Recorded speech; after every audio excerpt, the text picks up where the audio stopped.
parce que c'est un sujet qui me fascine aussi, la partie storytelling. Mais je pense que, tu vois, on entend souvent ce truc, raconter des histoires et ainsi de suite. Mhm. Est-ce que tu as, toi, une méthodologie particulière ou un truc qui te permet vraiment de rentrer dans la vie de quelqu'un ou dans l'histoire de quelqu'un pour ensuite capturer des trucs qui sont dans cette essence? Tu vois, parce que je le vois dans ton taf, mais je me demande s'il y a un procédé que tu as derrière qui te permet de vraiment aller toucher ce qui est vrai pour la personne. Wow, c'est une bonne question, ça. Je pense que mon processus, ça a été ou c'est de moi vivre des expériences. Je Hmm. pense que dans la vie, on est la somme de nos expériences, qu'elles soient bonnes, mauvaises, blanches, rouges, noires, whatever.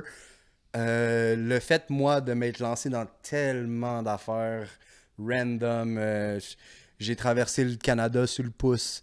J'ai été vendre des tapis turcs avec une madame aux States. Incroyable. Tu sais, il y en a plein, là, genre. Tu cueillis des cerises, tu J'ai cueilli disais. des cerises dans l'Ouest Canadian, dans l'Okanagan Valley. J'ai pogné l'hépatite E quand j'étais dans le Gange à Varanasi. J'ai eu un parasite mangeuse de chair qui m'a mangé un chunk de la jambe comme ça. J'ai une cicatrice ici. Il faudrait que j'enlève mes pants, fait que je vais pas le faire. Peut-être pas pour ce. Mais j'ai une grosse, tu sais, je thrive à travers les expériences. Fait que je pense que euh, puis je suis toujours ouvert à ça. Fait que je pense que le fait d'arriver dans un endroit ou de quelqu'un qui a envie de me raconter son histoire, mais je vais l'écouter pleinement parce que je suis intéressé. Hmm. Puis tu sais, d'être intéressé, c'est la première chose. Tu sais, c'est Ouais, care for others. care for others, mais juste aussi d'être à l'écoute. Puis tu sais, si j'arrivais, moi, chez quelqu'un qui veut faire un portrait d'artiste, puis j'arrivais, je disais, hey, comme, ah ouais, ben non, c'est pas nice ce que tu fais, puis, tu sais, ou genre, hey, moi, je veux faire ça comme ça. Ouais. Ben non, tu sais, je pense que déjà là, ça se ressentirait, tandis que, tu sais, j'aime ça, j'arrive chez quelqu'un, tu sais, montre-moi où est-ce que tu habites, montre-moi ce que tu fais, c'est quoi que t'aimes pas, parle-moi de toi, puis après ça, je commencerai à filmer, tu sais, ou Ouais. je sortirai pas ma caméra tout de suite en partant. Il y a plein de fois, j'ai été témoin là, d'une célébration qui arrive une fois à chaque 80 ans en Inde, puis ça se passe sur 3 jours, puis la première journée, je savais même pas que j'étais là, que c'était arrivé. Puis quand j'ai su que c'était là, j'étais allé, pas de caméra. Hmm. Pas de caméra, juste moi vivre l'expérience. Puis j'étais comme, OK, qu'est-ce qui se passe?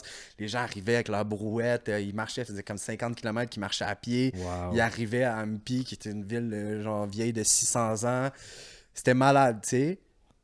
Mais pas de caméra. Quand je suis retourné le lendemain matin au sunrise pour la célébration, j'ai amené ma caméra. Mais le fait de ne pas avoir été de caméra puis d'avoir été intéressé la journée d'avant, ça m'a permis d'avoir une proximité qui était. Complètement différente. Il m'amenait à côté de l'hôtel, à côté du Dieu, puis il était comme, oh, take picture, take picture. Like, il était fier de me montrer ce qu'il avait à montrer. Puis tu sais, je pense pas que j'aurais été capable d'avoir cette proximité-là si j'étais arrivé la première journée avec ma caméra.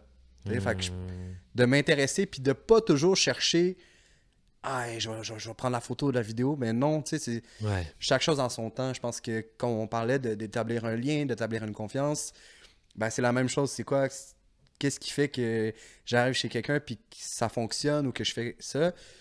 Mais je suis intéressé, tu sais, j'ai envie d'être là. Tu sais, Ouais. Et je trouve ça formidable ce que tu dis sur le lâcher prise de. Parce que je pense qu'on peut facilement tomber là-dedans quand on est dans un art créatif, surtout comme la photo ou la vidéo, où tu as vraiment envie de capturer des instants et que tu peux être dans un truc de oh merde, putain, ça aurait été trop bien, je le prenne en photo.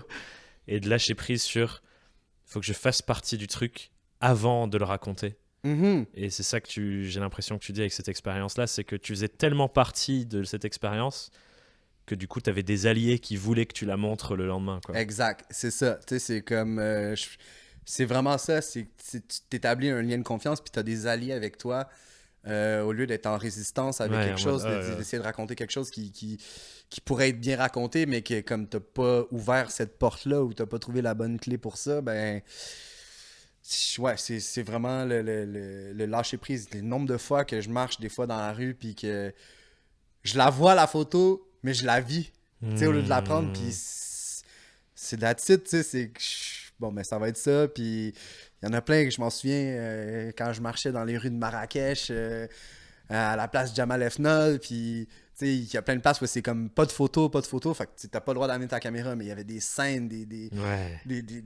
des scénarios dignes de film, j'étais comme wow, Bon, ben, ça sera for the memories, tu sais. Les Là, tu photos reviens le intérieures. deuxième jour, là, t'as ta canne dans ta main, t'oses pas la sortir, puis ils sont comme, OK, comme, viens, tu sais. Fait que là, t'as gagné, par exemple. Yes. là, tu sais. Trop bien. J'adore.